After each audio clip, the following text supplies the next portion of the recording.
हर हर महादेव। सिर ढूंढ छोड़ दिया भाई ने। तो गाइज आज है महाशिवरात्रि। ये हमारे गणेश जी बाबा जो पूजन स्टार्ट हो गया गाइज। और यहाँ पे हमारे संत बाबा जो कि फूलों की मालाओं से बहुत ही प्यारा सज रहा है। और ये हमारे भोले बाबा की चार तरफ से मालाओं से रंग बिरंगे फूलों के द्वारा सजाया गया है। और ये हमारे भोले बाबा क्यूटनेस ओवरलोड होगी गाइस आज तो।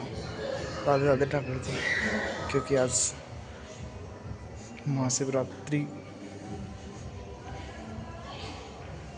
का रात्रि जागरण है, इसलिए देख सकते हो आप। रेलिंग को भी अच्छी तरह से फूलों के द्वारा सजाया गया है। और ये हमारे चाचा जी जो धुने में आग बना रहे हैं,